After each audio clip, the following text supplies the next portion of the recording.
Hello, all you roughneck drywallers out there in drywall land, and welcome to a precise episode of the Drywall Podcast.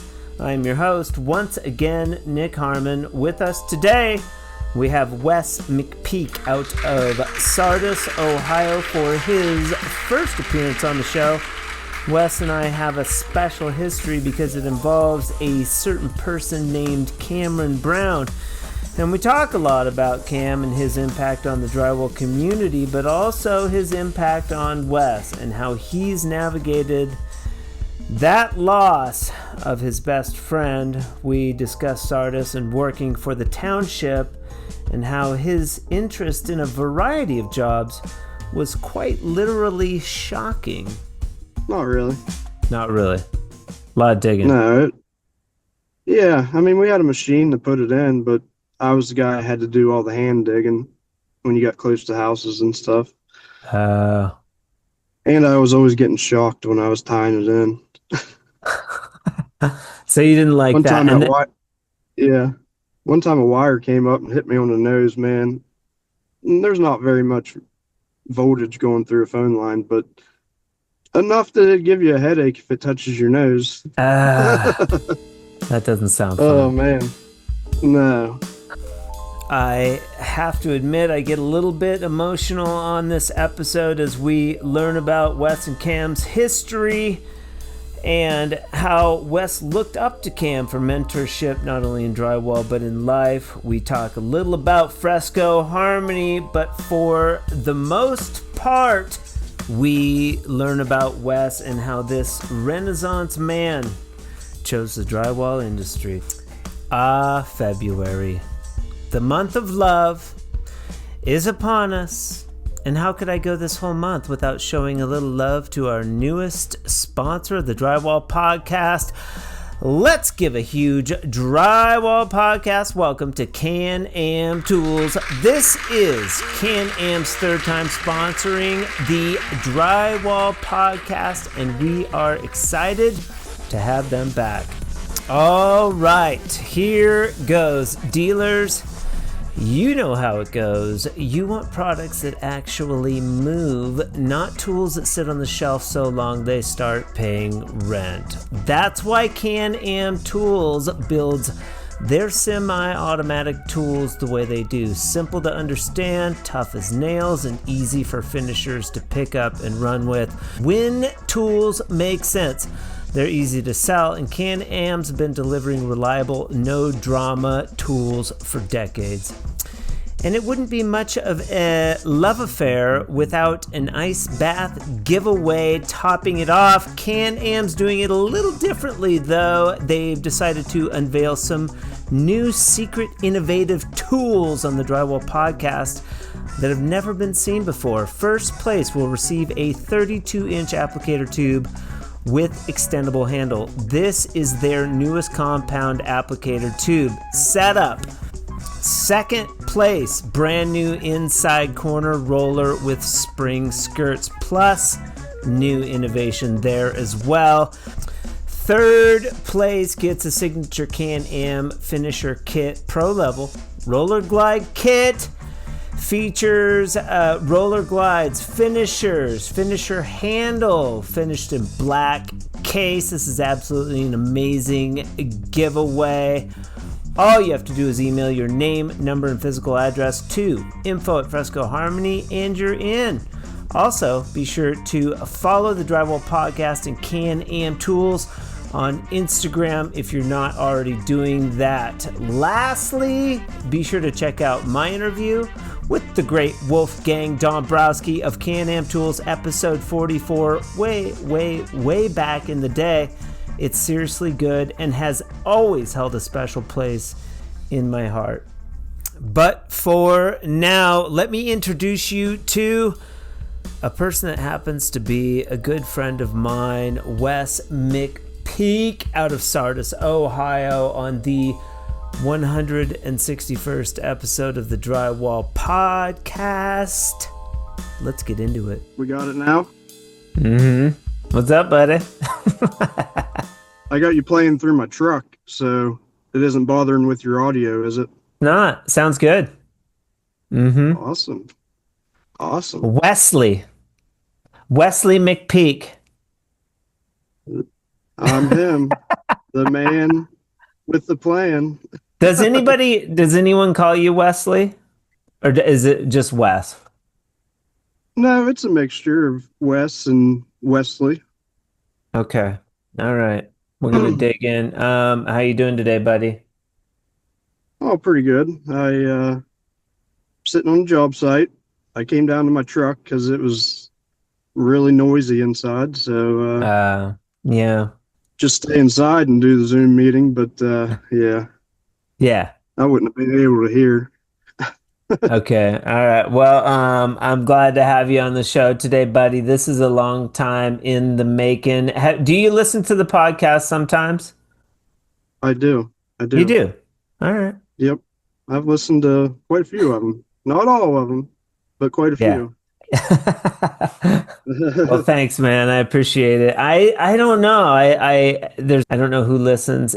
I don't know why that's curious to me if people listen or not. I guess to get a sense of how well they know about the questions or how I run a podcast.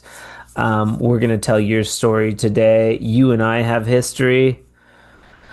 We've road tripped together. Maybe we'll get into some of that Okay. as well. Good to Awesome. see you. Good to see you, man. What are you working on today? It's 4 apartments in Okay. this old brick building in the town, like the town of Parkersburg, West Virginia.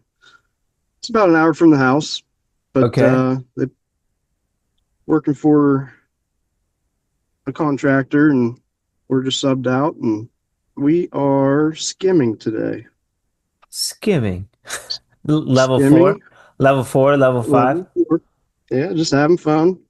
Is it I got like an imperfect smooth skim?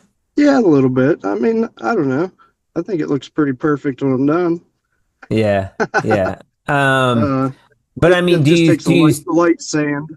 light sand? So they want it like pretty smooth. Yeah, about pretty well perfect. Maybe just a little more than completely flat. So you got a little bit to sand. The sander has a little bit to work with. And you've got an It's Your Man Cam hoodie that was I part of the do. series. It's Our Man Cam series that Columbia and CSR collaborated on. Where'd you get that? I've never seen the hoodie. Where'd you get that? Uh, Good old buddy Danny Moody hooked Yeah, me up. he hooked you up. I think he was having them made, and Nice, he ended up hooking me up with it. very cool. Big shout out to him for that. That's Yeah, awesome. shout out to Danny. I can't remember what episode he was, but it was I early. It even was an early one. I even got some Danny fuel today. And you're drinking a Mountain Dew. Excellent. Um, No, but today we're working on skimming all our flats out and our butts uh and all the bead and all 4 apartments, and then tomorrow we'll wrap it up with skimming all of our angles out, and then whatever little bit of touch up, and then we're on to another big site the day after. It'd be Thursday. Thursday we're headed to another big site, so it's never ending. I haven't stopped, good. and every year it's just nonstop work. And this is a company that you're working with right now. Yes, correct. Uh, Miller Drywall is the name, and it's actually Cam and I. Cam first started out with Miller, Yeah. and then he was working for them for a year or two, I think, and then I think he was living with me at the time when he got the job for Miller, and he tried saying, "Oh, come and do drywall with me," and I was like, "No, you go learn it." And maybe later on, I was operating at the time for the local township, and it's like, you go figure it out, and maybe later on here, I'll start working with you. And so it came down to it that, local township gets different trustees every 2 years, or every four. We got new people in office, and I wasn't working good with them, and I Yeah. got a hold of Cam and says, "Hey, I'll come and work with you." And that's when it started. That was like 2018, 2019. Let's back up. I think it's 2018. 18. This job at the local township. What were you doing over there? You got that like out of high school or something? No, I kind of was working with the township all grown up. I mean, my dad was a trustee when I was young, Okay. so I'd always ride around the trucks and stuff with him. And then when What I does was that old enough, what does that mean? He was a trustee. okay, so our county is broke up into different uh, townships, Okay.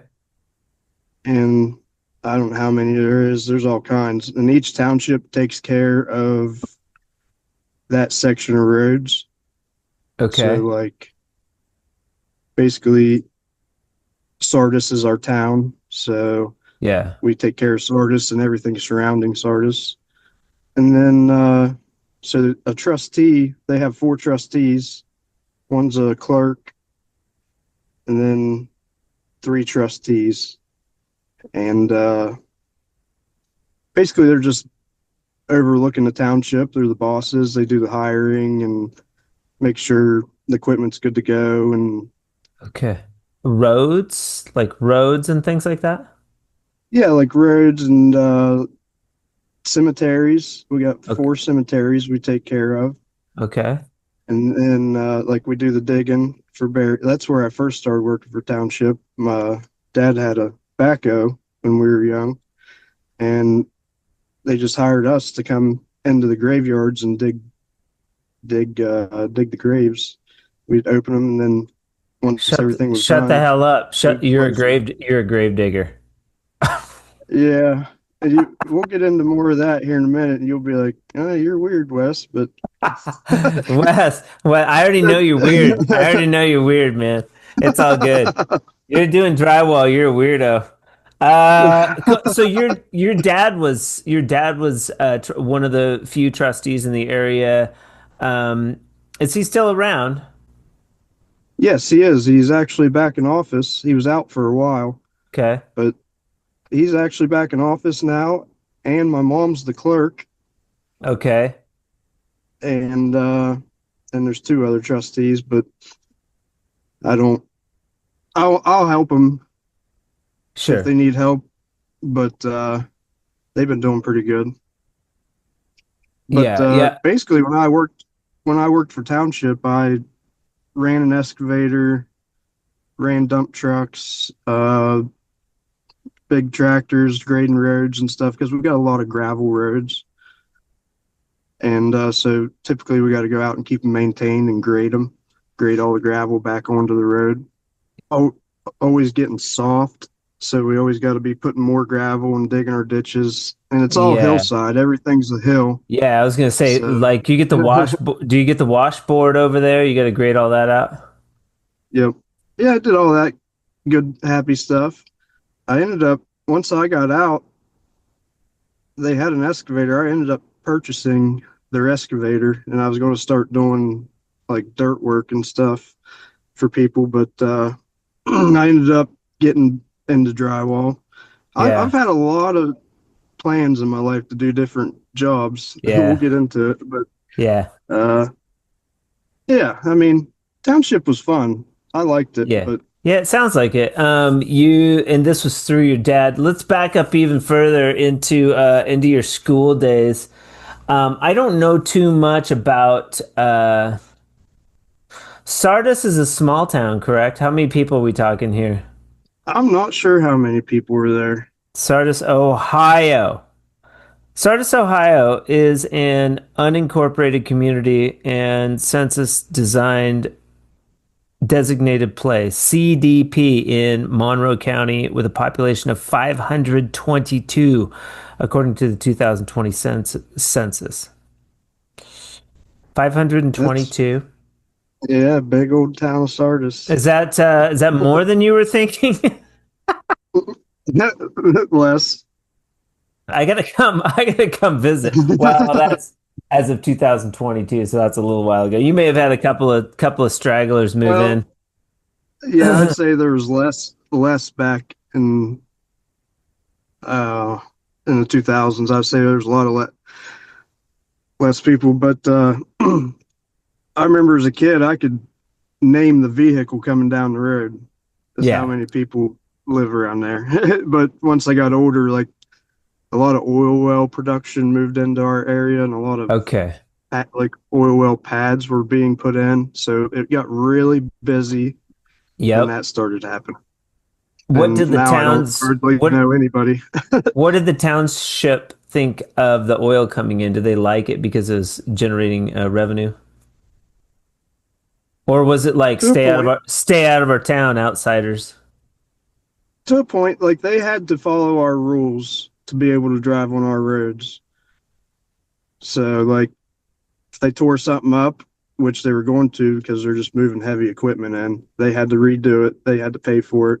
We got a lot of free gravel out of them because they were a bunch of like out of towners, like from Texas and stuff, and they didn't know how to drive in hills, like deep haulers and stuff. I mean, it's got a lot of hills around our area, and they were always running in our ditches and stuff. So if you kept an eye on them and caught them doing that, they would freak out and be like, "Oh, we'll give you some gravel," and we're like, "Yeah, yeah." Our roads are super narrow, and they're driving all these dualies and stuff. So if you're passing two dualies on our gravel roads, you got to go slow, and it's tight. And they would always just drop it in the ditch. If you don't know the terrain around our area, then you want to be careful driving. You What's know the what I proper mean? way? What's the proper way to pass on a country road if you are? Do you wait for a turnout or Sometimes you got to back up to a wider spot. It depends on how big your rig is. If it's just two cars, there's usually enough room for two cars, but it's tight in some spots. But there's just most spots you can pass, but there is areas that it's one lane, and yeah? if you And they're get bringing caught, in that big um, equipment. Those trucks are yeah, wider. Yeah. yeah, and you get caught with someone, you're like, who's going to back up? Right. And what you just whoever starts backing up, It sounds beautiful there. I know Chad recently came down to visit you guys. Yep, Yeah. So yep. yeah, he told me he had a really good time, really good people, all that stuff. Let's back up into the school days. We'll go back even farther.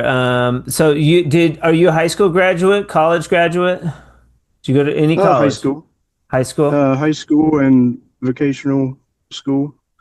I went Yeah. 2 years to our local school or River High School, and then my last 2 years I was at a vocational school learning welding. Okay, cool. So that was my first. That was what I was going to be. It was a welder. And things panned or didn't go the way I thought they were going to go, and ended up not taking on that career. Yeah, They were, do you watch the you prefer to watch on YouTube versus listen? no, I just watched a couple on YouTube. Usually I listen to them on Spotify. Okay. And when you're driving. Yeah, but I don't think like all of them are on Spotify. I'm not sure. So I kind They of go should on YouTube. be. Yeah. They should all Okay. be on there. Are they? Yeah. I Yeah, if was you just find looking one day, making sure. yeah. Yeah, they should all be on there. We've been dropping on Spotify since the beginning, so yeah. Yeah. But we can back up here to the welding Yes, the if you welding. want. Well, we were talking about yeah, high school first. How many people in your graduating class? 40. 40. Okay. So roughly 40. And were you and Cam in the same grade? Yes. You were always in the same grade. You guys grew up together. You were buds since the start. Since the start. Yeah. Yeah. Like since grade school. Kindergarten, so he's since kindergarten, yeah. Was he your best bud? For a long while, yeah. Yeah. Yep. Well, I had we parted ways there for a little while around high school. He kind of he kind of took like the jock path or whatever, like Oh, right. sports. And then I was kind of like I didn't do sports, so we kind of split up for a while, but we were still friends. Yeah, of course. After high school, we hooked back up and started hanging out every day together. Yeah, and you were like living together, and then like this whole drywall it gets into the drywall, but he was sort of doing the jock route. He was football, right? Just football? Baseball too. Baseball too. Yeah. Yeah, he's good, wasn't he? Hmm. Yeah. Yeah. And then you had so the welding. You how did you find that vocation? Were you like looking for that? Were you like, oh, that looks cool, I'm gonna try that out? Or I mean, there's a lot of money in welding. They offered it at our vocational school, and I wanted to go to the vocational school to learn a different trade and to learn a trade. And it Yeah. was it was a toss up between welding or ag, like working on tractors and farming and stuff, Yeah. or they had like an auto and a construction. The money, everybody's saying the money was in welding, and I knew it was. So I said, I'm going to learn how to weld. I'm going to go be a welder. I pretty well mastered welding my How senior long year. how long you were in that for like during your junior and senior year? Yeah, junior and senior. That's cool. Was it like an alternative program that you could take instead of high school? Yeah, you pretty well were still doing your high school work, Okay. but like half the day was dedicated to shop, which was Okay. just straight welding. And then the other half of the day was your classes. Dude, that sounds like a dream come true for me. I would have loved that shit. Oh, it was awesome. It Yeah. really was. But then And you're like the welding second together. year, You're welding together like artwork and shit, gates and stuff, like whatever. exactly. And, repairing stuff. I took a 40-foot gooseneck trailer in there and had it cut down. We cut it down to 30 foot. And because it was just too long. And You're getting so into we the cut you're it. getting into the ditches on those roads, man. It's too Yeah, long and wide. yeah, yeah. And so we cut it down in there. That was like a big project and all kind of stuff. Built bumpers on the front of our trucks and stuff. Yeah, Just yeah. I have a welder yeah, buddy. I have a welder buddy that works in the movies, and he's got a badass bumper on his truck that he built. And he's like, he's a super welder. I think he worked on like Mad Max and stuff. Those like all they probably had a team of 40 welders on that production. Just like yeah. making cool shit. But and the religious too. I know you and I because we road trip together. You and we had a small talk about religion. I remember we were Yeah. talking. Cam was there, but he was just listening. Like you and I were having a I conversation about God. I know yeah. he's probably taking it all in. I had no idea Cam was religious in any capacity, but I know from our past that you have sort of a religious history, and we can talk about that on the Drywall Podcast. We can talk about anything, man, because that's what Heck we do yeah. here. Um, did that start when you were younger? Yeah. You've always Yes, I been was. you've always been a religious Yeah. person. Cam too? Like you guys sort of went to church together and stuff back in the day? No, No. no. I'm not for sure on Cam's religious history except for Okay. the last 2 years. Like Okay. after his mom had that cancer and whatever, they started. I don't know if they went to church back in the day, but Sure. I think they might have, but I'm not for sure. But I And know then they did the last 2 years, and last couple of he years. started fall. Yeah, he became a believer, and Yeah. I was super happy. And because you've always Super happy because you've always been a believer, quote unquote. What is the religion? What is your religion? just a Christian. I go to a Church of Christ, and Okay. I think most Church of Christ are non-denominational. So Okay.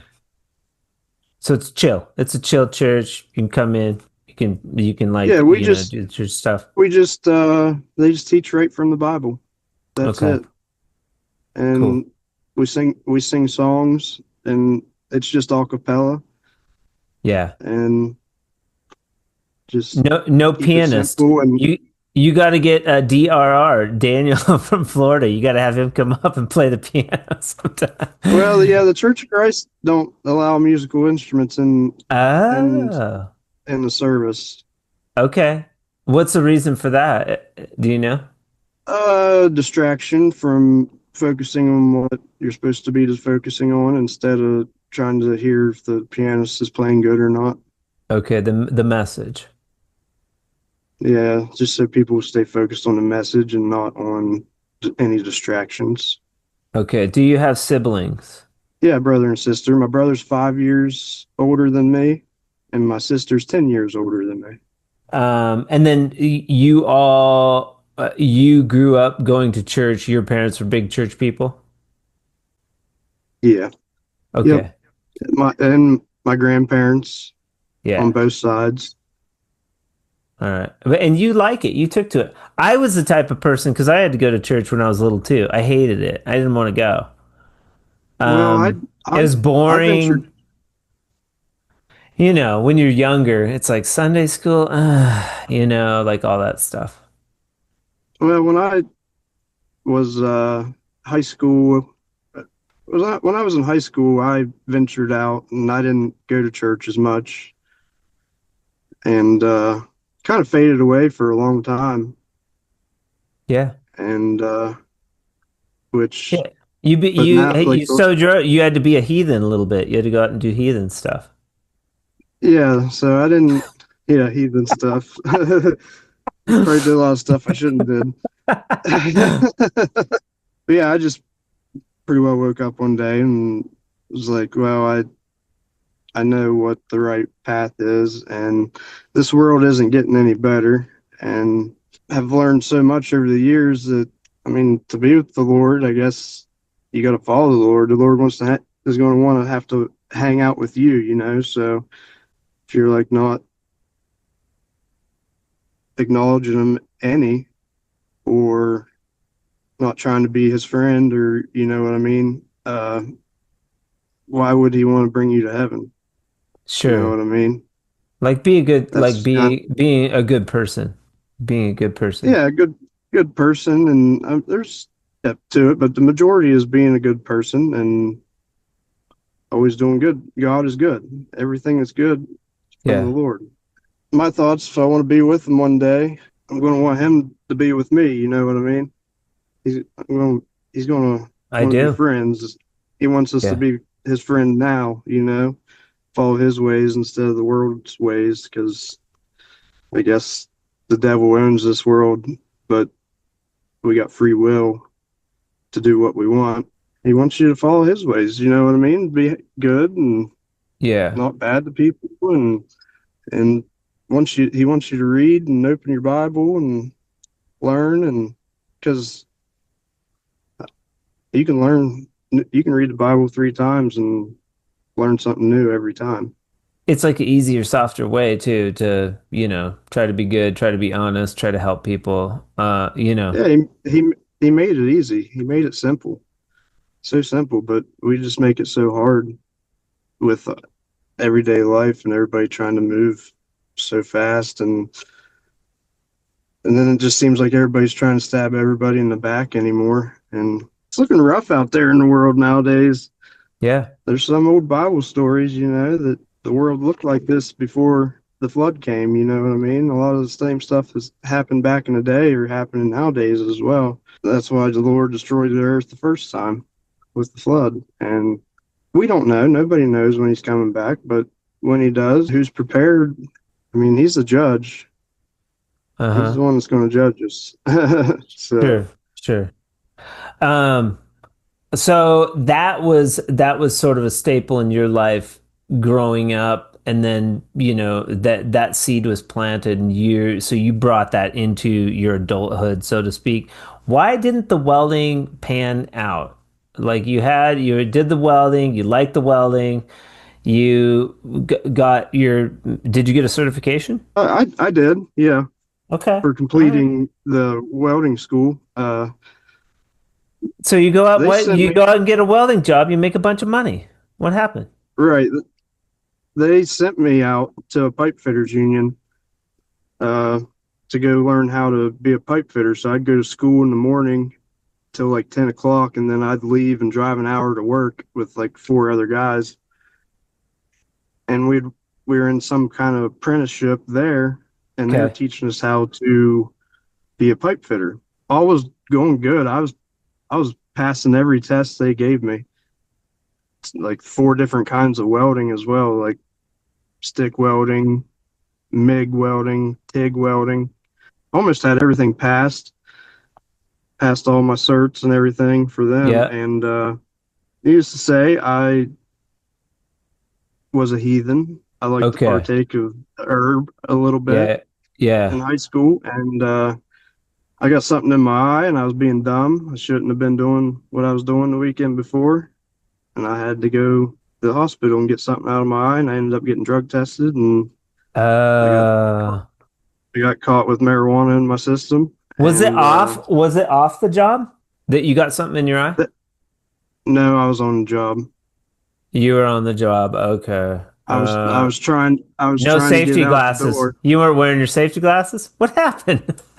I was wearing my safety glasses, but I didn't have my shield down, and I was just Okay. grinding something off real quick, and Okay. it went right in my eye, man. And I tried to get out of there, but this guy caught me right before I got out the door, and he's like, "Man, you got to go get that checked out the hospital." I was like, "Oh, okay." I tried the eye wash. I was washing my eyes out and stuff, but it was a big chunk of metal, Uh, so that didn't pan out. And I was dude, going to you're continue on. lucky. You're lucky you didn't lose your eye. Yeah. Right. And then I tried to get my certs off of them for all the tests that I did, and they wouldn't give them to me. They said they were just in the company because I was going to take them certs, go somewhere else and get a job. They wouldn't give them to me, so I was going to continue it on. A little bit of And marijuana. The a little man, bit of the marijuana man's got keeping me. it down for a little bit of Now you can buy it on any street corner, at least in But Albuquerque. the way I look at it, it happened for a reason. Sure. The old God closes a door, she opens It a opens window. another. Yep. Yep. I was going to continue on welding, but I went through that whole apprenticeship with my cousin, So wait, and wait. So what happened after the piss test? The piss test happens. They don't give you like a second chance. You got to go to class. I got busted too in the they union. And you could go to like the class once a week or yep, whatever for 3 months, and then you got to piss clean and all that stuff. that's what they did. But I couldn't stay in the apprenticeship. I would have had to go into this thing called metal trades and work for so many years at like $10 an hour, and I had to drive like an hour and a half to work. Now they And can't find they, people. It's like they can't even find people. It's like stop being such dicks, man. So somebody wants to yeah, smoke and weed. Now, if you're listening, probably shouldn't smoke weed on the job, or alcohol well, or any I didn't drugs. right. It But wasn't on the weeds, job. it stays in your It was system. just right. It's I stupid, definitely wasn't doing it on the job. But now we have a shortage of people, and they make it so damn hard to find. And because I'm sure you showed up every day. You knew your stuff. You're a good worker, and they're gonna f with you because you didn't pass a drug test. The stuff stays in your system for 30 days. It's like, come on, man. There was like six of us, and I was right up. I was one of their top welders. Yeah, they offered me that, and I said, "No, I can go do other things." But anyway, my cousin did that apprenticeship with us, and he worked there for a while. And he ended up getting lung cancer at 20 years old. It was just rare, they said. It was just a rare Yeah. lung cancer. He made it to like 21, I think, and ended up passing away. Were you close with him? And that, yeah, yeah. We all, like, in grade school, Cam, my cousin Nathan, and I were like the three amigos through grade school. So now they're But up there. They're up there kicking it. They're waiting for you. They're waiting on Wes. that's right. They're waiting Yeah. on me. I'm sorry, man. You've been close to death, a couple times. And when I say close, I don't mean just like in proximity. I mean, sometimes we're around people, I've been around death a few times. It's I don't know why. I wouldn't wish it on anybody. It's really hard. Right. But um, you're close to it.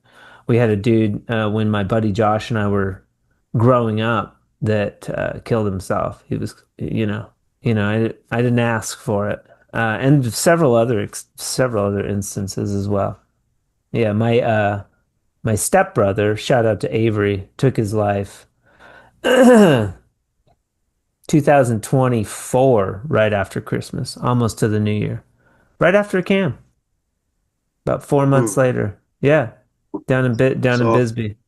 It's Yeah, awful as the world's got to be in such a bad shape that people do that want to like make think like this. You know what I mean? Because there's yeah, people doing this every day, and it's like, how bad is it in that area that makes you, or how bad was your life that makes you yeah. want to do that? You know what I mean? It I was wish bad. It was bad. He had gotten back into, I think using drugs. that's And he was older. usually He what. was like in his 50s, but a woman, money, like these types of things affect our mental health. And it's a big deal in the Right, construction industry, especially drywall. We've talked about mental health on this program before and how important it is to talk about it. reach out right.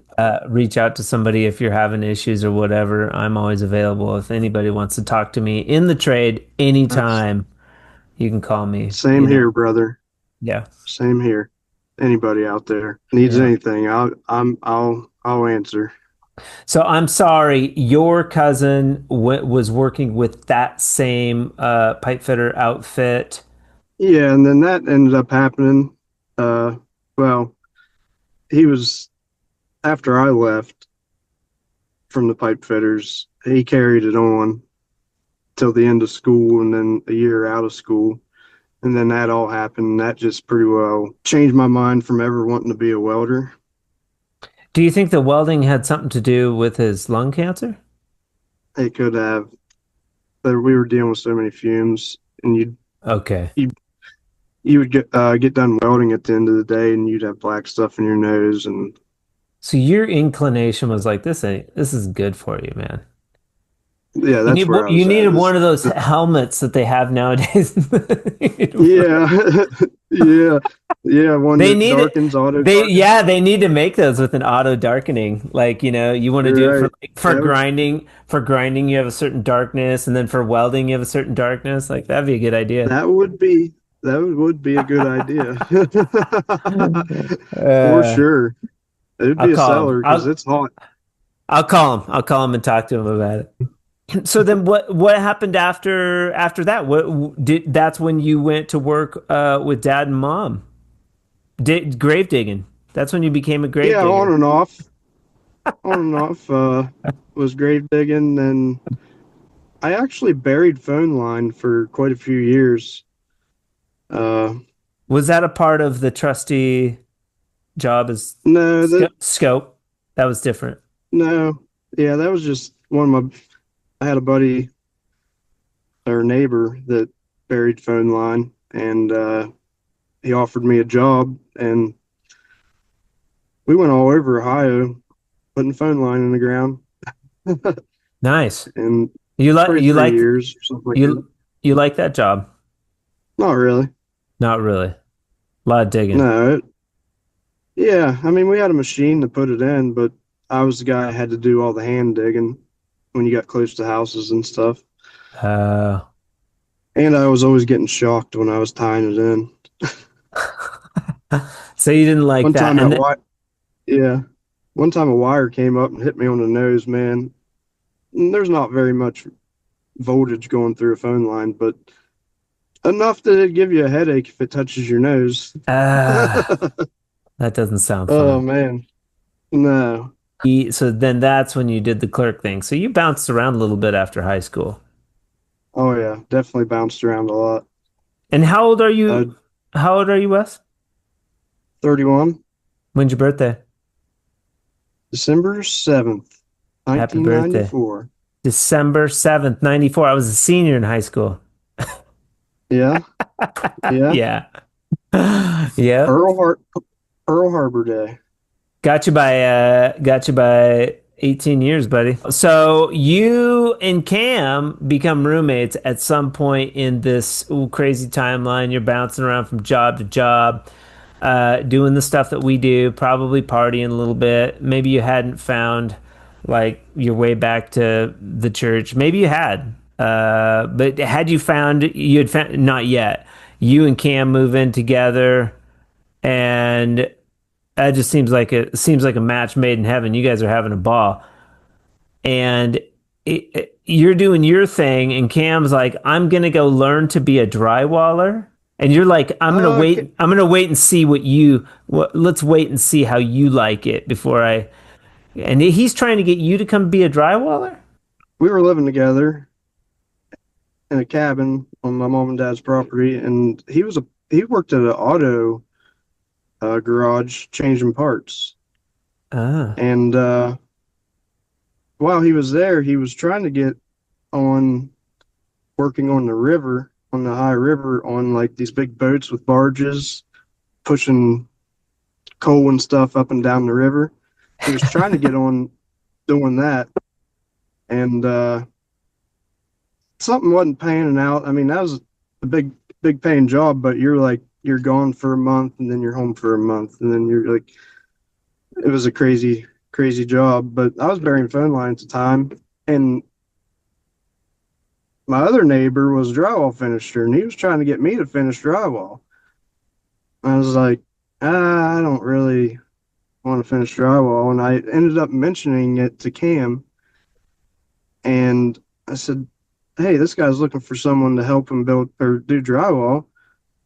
So if you want to go try that out, you can be a drywaller or whatever. And then he went and talked to my neighbor I buried phone line with, got a hold of that guy's neighbor, which was the drywaller, and they started working together. And was that Miller? so I'm like, hey, yeah, it was a finisher that works for Miller. Okay, the Miller was The looking finisher for was, Miller was looking for drywallers though. well, yeah, the old man finisher was looking for someone to help him do the grunt work, really. Okay. And Maybe he was he subbing for Miller maybe? I'm not for sure. I think he was on payroll, the Okay. older man. But So that's where Cam started doing drywall, and I just kept burying phone line, and I started working for Township again after the phone line yeah. job, and yeah, Cam was doing drywall, and then he tried to talk me into it at that point. He's like, "Oh, just come do drywall with me." I'm like, maybe one day. I When need was to that? wrap. When was that? What year would you say? I'm thinking 2018. Okay. Did you get to use the Fresco Harmony trowel? I haven't used it yet, Good. but I'm going Okay. to. Yeah, you will. It's fine. It's Did that thing works great. did you get an order for some gold sealer for me? No? Uh-uh. No. Are you looking for Really? some gold? You're looking for some gold sealer? Oh, I thought I ordered it there a few days ago, but I must have not have. What about the No. Cam's I, red wine? I got the red wine off yesterday. Yeah. Oh, okay. Well, I'm gonna have to get on there and check that out. Yeah, I ran out of gold sealer, and I thought I ordered it before the snow hit. Few days ago, but I guess I didn't. Maybe. I don't remember. I don't think so. They're gonna have to wait a little longer then. They're gonna have to wait. Yeah, shoot, man. Sorry about that. No, that's all right. I wondered if I did. Are you doing gold over Cam's red wine? No, over Gallery Pearl. That's right. We talked about that. Yeah, and you Yeah, did a sample with clear and then with gold, and she liked the gold. she still decided just the gold for Yeah. more filler. And then you and I And talked about doing a base of sealer, clear sealer, and then doing the gold over the top, and that helps uniformity with the sealer. yep, Yeah. that's what I figured out. And I did up two sample boards, one with the clear, then gold, and one just the gold. And Smart. she liked the heavier. She liked the heavier gold. She liked the heavier gold. Okay. That's Yeah. smart. That's smart. Normally, I wouldn't give them that much of an option. But there's plenty of jobs where I've just done the metallic, no under sealer. Plenty. Hmm. But I have done both ways. Yeah.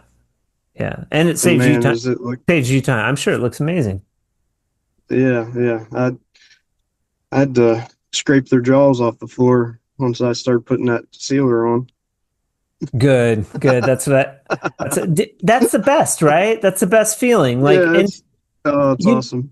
and if you're listening, you do enough fresco jobs, you're going to get people that are like, is it going to look like that? You're going to get people that are unhappy. That's the worst. It happens Hmm. sometimes, but like they're just too picky or they don't like it or something weird. But when you get those clients that are just like, oh my, this is amazing. Thank you so much. Our house looks amazing. Like you'll get those clients, and it makes it so worth it. Yep.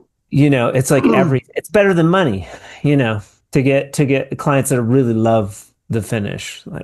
But I watched one of your videos the other day. I think you sent a sample board out, and then the other guy must have finished, or they must have liked your sample board, and then he did the finish, and then it didn't. They didn't like it because it wasn't like the sample board or something like that. I think there was sand in it as well. oh I don't yeah, know. You I've got an update on that. So could, we started selling at New Mexico Plaster Supply here in Albuquerque. So I've had the debate about the different color base muds for a long time. We use a +3 lightweight USG. Okay, so if you get Mhm, +3 from Lowe's and you get it from Home Depot, they're different colors. The base is a different mhm, color, same mud. And people are like, oh, it's because of the quarry or this and that. It's not. It's not. You can get it on the East Coast, West Coast. If you get it from Lowe's and Home Depot, it's a different color. It doesn't matter. Like I've been using this shit for 20 years and doing Fresco Harmony, and I can do patches from 18 years ago and have zero color difference. But I use the Home Depot mud has a whiter base. Home Depot, mhm. L&W, Chaparral, all of those companies get their mud from the same place. So this was baffling me. And so I talked to Elite Drywall, and he was like, "Oh, well, we got the mud from New Mexico Plaster Supply." And I was like, "I'll bet you they have the yellow base mud." So I go over there I take a tub of my mud, and then they also sell Westpac. And so I get out a piece of paper, I do a swath right out of the bucket, right in front of the people at the store. Uh, so that they can, because I tell them what's going on. I want for them to get business, and I would prefer that they carry the wider base, +3 USG lightweight, because that's what my color chart is based on. And sure enough, man, their +3 had the yellow base. And and so Elite was showing the client the yellow base, and the client's like, that's not the color. And the sample that I made was the Home Depot. So that's all sorted. That builder's got like 4 houses ready for Elite Drywall to do and hang finish Fresco Harmony. Oh wow, that's awesome. And so I'm going to interview him the builder and be like, why are you choosing Fresco Harmony? Like, let's talk about it, because I'm pushing like whole houses. So that was an interesting experiment about mud and mud consistency. It doesn't matter. You can use a Yep. Lowe's mud, but if you're getting mud for Fresco Harmony, get it from the same place. I'll even test it from batch to batch. If I mix a new batch, I'll test it out. I use for light colors, I use a Proform all-purpose because it's super white. Every bucket I've ever opened Smart. That's is smart. super white. Yeah.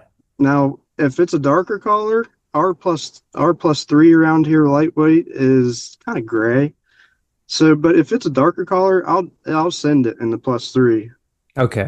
Because I like it working doesn't with matter. +3 a little more. Yeah. It doesn't matter if it's. But if you're working with light colors, you want to make sure your mud is white. When you open up your bucket, it don't look gray. I just like to make sure it's white, Because if you're using like Patterson Snow or Shane's, it's going to kick it to be whiter. Because mud is already not like white. So my white colors are whiter. They kick it whiter, or they just kick it a little heavier. Now you open up a bucket of Proform all-purpose, that stuff, you open it up, it's white. That's a good tip. That's a good hot tip, man. Yeah. Proform has a white base. I don't think that I've messed around with it too much because I just use what I use. And it's got the glue in it, so it's going to be a tougher surface in the end of it. And did Cam use Proform when he was doing Fresco? Or did he use the +3? He was bouncing around, I think. I think he was with USG for a while, and he was just using their all-purpose. Yeah. At first, and it's gray. I mean, it's really gray. So I think when he was doing lighter colors, he used the Proform. So Cam goes to work with this dude that's doing drywall. How long is Cam there before he's like, Wes, you got to come do this drywall stuff. It's so much fun. You're going to love it. He was probably there for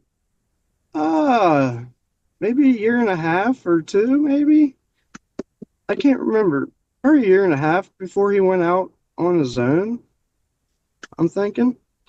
But when he went out on his own, he was doing a lot of work. I mean, he's working some hours now. I mean, just because there's like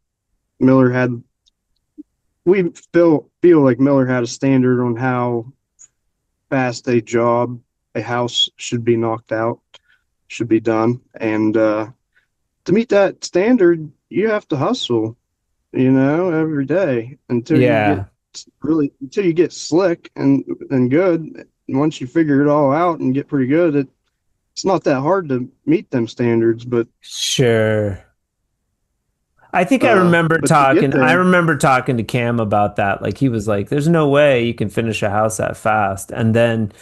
Like the dude came in and showed him and he was like, oh, okay, I got to speed up. When you're working piece rate, you learn real quick how fast you can finish a house. Right.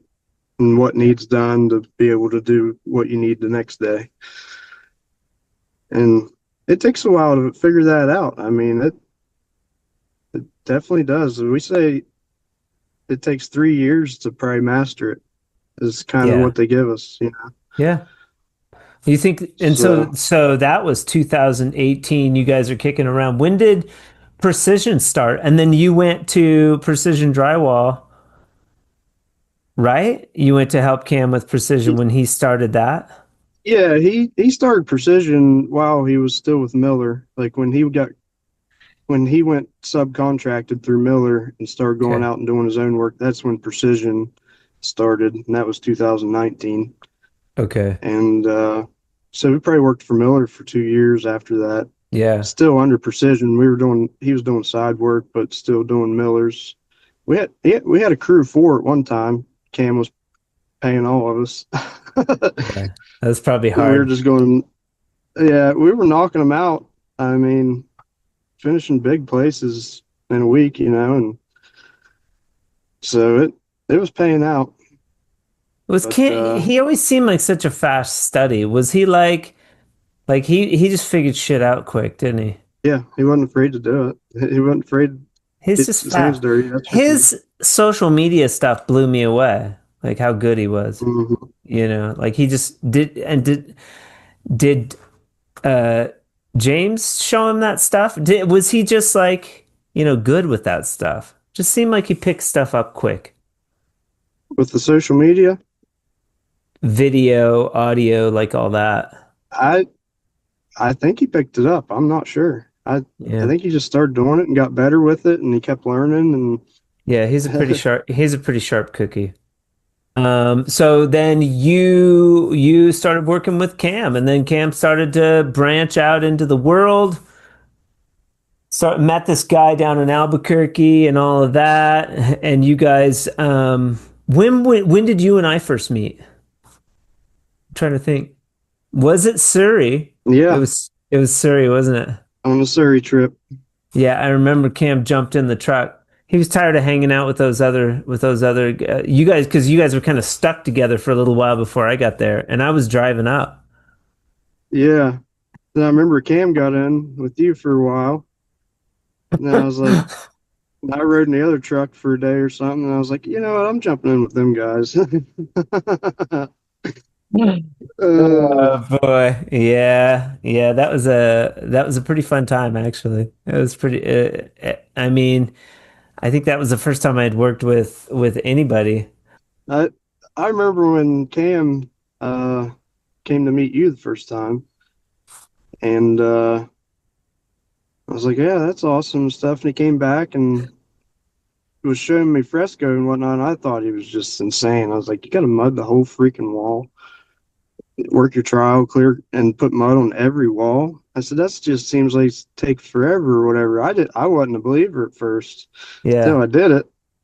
And then once I put, you know, experienced putting fresco on the wall and seeing how quick you can cover a wall with a bull trowel and a hawk, it really wasn't that bad at all. And once I figured out I didn't have to sand, that was that was nice. definitely a selling point. And Yeah, it went a lot faster than I thought it would, sure. having to do 3 coats full on a full wall. And see, I thought it was just going to be outrageous, take forever, but it doesn't. And the satisfaction when you put that second coat on, even the first, it's and the sealer. I mean, the satisfaction is what sold it too. It's hard to I it's like hard to quantify that.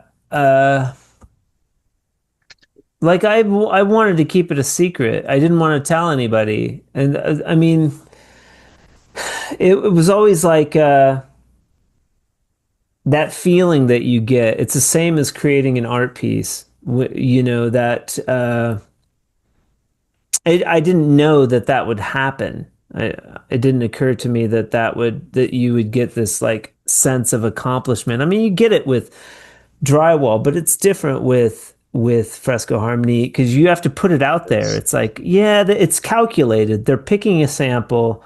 You're making the wall look like something, but they could either like it or not like it. And you've got to put in your contract, like, hey, I'm going to do your wall, but I can't guarantee you're going to like it. I can try to make it look like a sample, but I can't guarantee you're going to like it. And there's something cool about that, like that aspect of, and again, I have clients they, you know, they will call me a mother effer while sticking a check in my pocket. Like I had a job, we just were there was a discrepancy around the price, the payout when I wanted to get paid out, and he was so mad. We were going to start the job, and I still hadn't gotten paid, and I was like, "Well, I have to pull off," and I pulled my guys off the job, which is rare.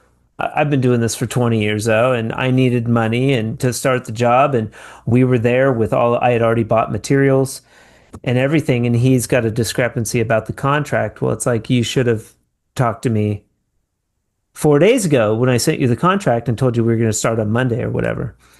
And I remember him calling me names while sticking the check in my pocket, and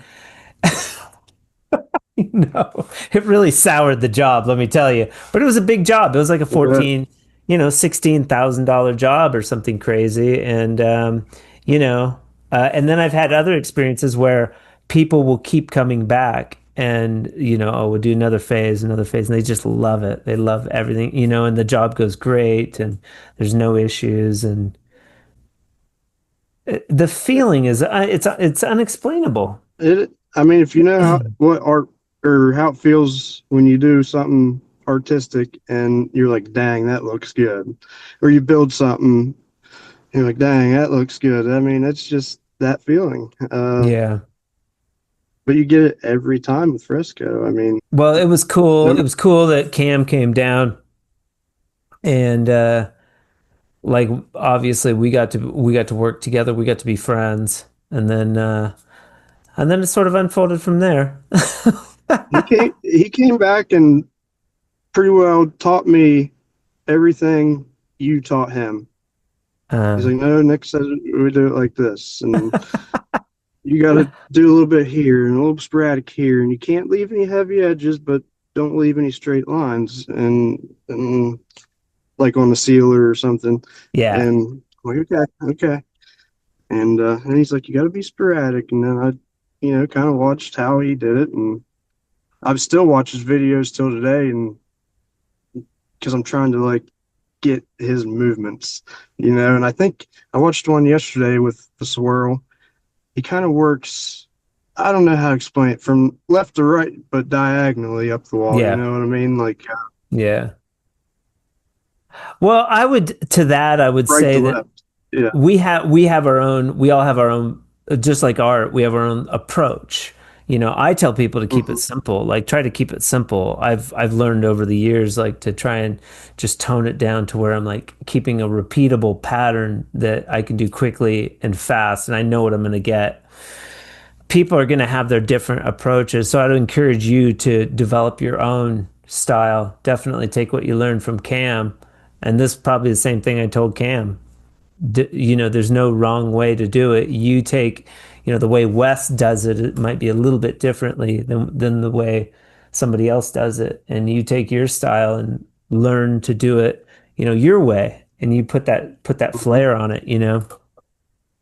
Um, yeah, very cool. And then that all opened up. We all started hanging out with the Columbia guys, and that was a lot of fun. And yeah, yeah, Yeah. and Cam, we got to road trip together up to the training in at CSR. That was super cool. Yeah. That was awesome for sure. That was a good experience. Yeah, I'm glad I got to do that with you too. I'm glad that you came. We made it work. Cam was always like, let's make it work, man. Yep. Yep. And he was just positive about whatever the situation was. Just got to stay positive. He was always positive. And that was awesome. Yeah. Nothing. Yeah. Didn't ever see anything put Cam down. Like he was No. just always strong-willed, and I loved being around it. It helped me Yeah. with some of my, I don't want to say mental, but like some of my issues in my life. Yeah. He really helped me through. He really helped me through it from his positivity and outlook. Definitely am blessed that I got to spend that amount of time with him. Yeah. Yeah. So Yeah, I look at it like I'm just so grateful that, you know, I had definitely.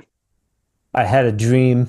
I had a dream like 2 nights ago. We were setting up for a training and Cam was there.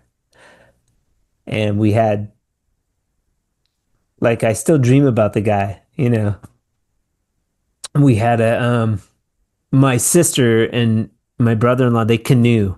And so they were putting in down at this spot. Well, I gone and I put like this white canoe like next to the water.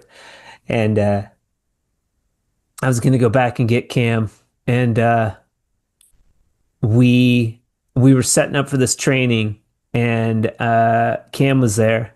I was like, and I don't know if you've had dreams about him, but like, I'm always like, is he going to be at all the trainings? Because in my dream, I had all these trainings coming up. Fresco Army's getting bigger, it's growing or something. I always saw Cam as part of that, and uh,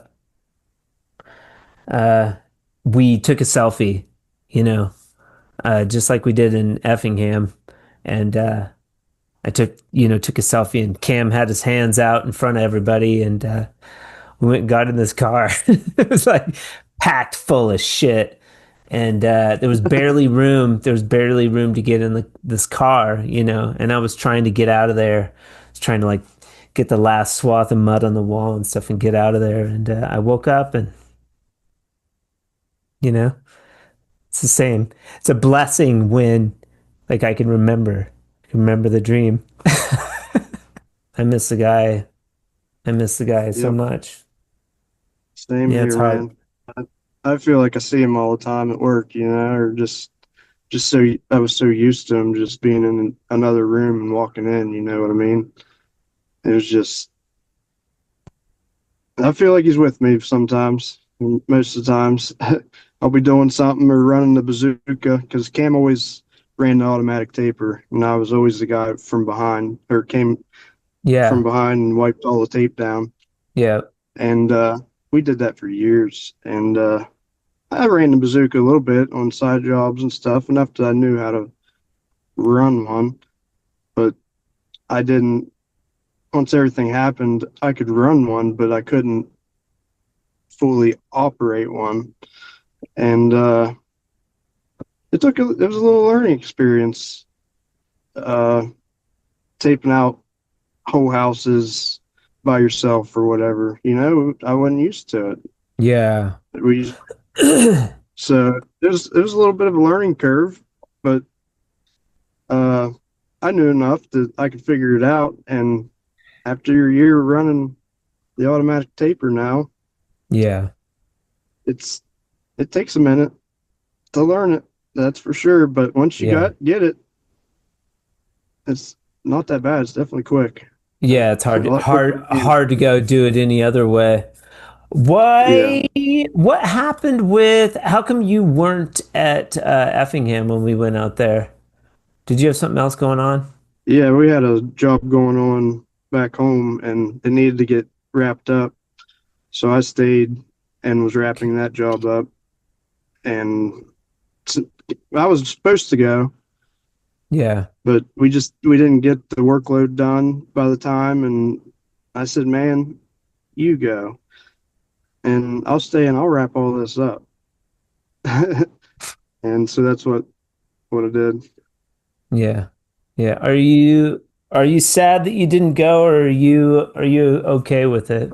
Yeah, I have regrets Yeah, that I didn't because of the whole situation, but I don't let it bother me to a point where I'm going to go crazy or something because I know it's just a thing. I mean, this yeah, stuff happens, and we don't know why it happened, but yeah, I keep the I just I give it to the Lord, I guess is what I'm saying. yeah, If you got something bad and you don't have anybody to put it on the Lord because that's what He wants us to do. And I've just got to where I can do that. Takes that feeling away, just gives me the feeling that everything's going to be okay. Everything's happening for a reason. Move on. yeah, We'll see him again one day. yeah, And it's hard, but you just gotta keep fighting and keep doing the battle. You know what I mean? yeah. Keep winning the battle. Absolutely. Don't lose. You know what I mean? Yeah. And I'm a believer. You Well, it know what I sounds mean? like If you're putting good, he's still preaching to you, man. yeah, Um, yeah, I was gonna ask about a pearl of wisdom, but that sounds like a pretty good one, man. that does.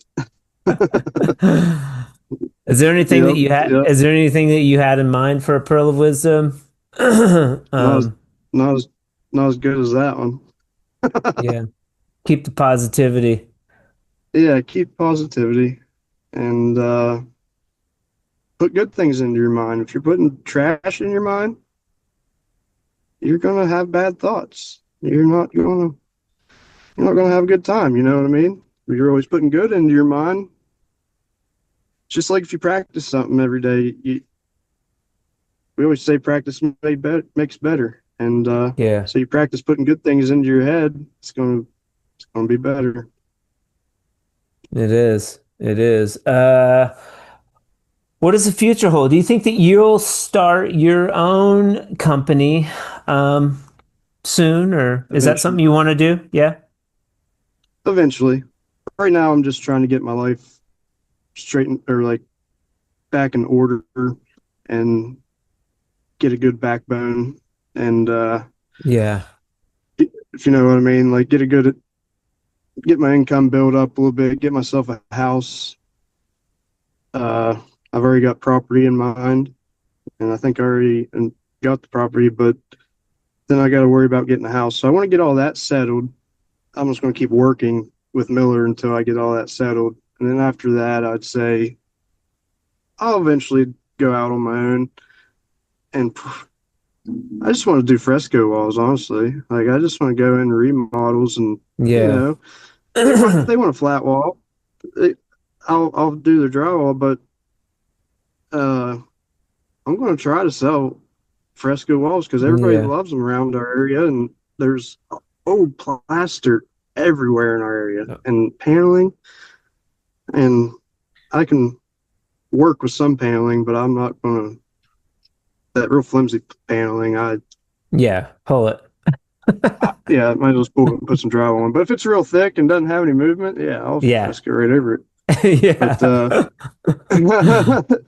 yeah, I think I can make a good bit of money with doing fresco walls later on, Yeah. and Yeah. doing some on the side while until I Sure. get there. But majority, yeah, I want to do custom walls Yeah. and ceilings, West Well, Coast fresco. yeah, West Coast fresco.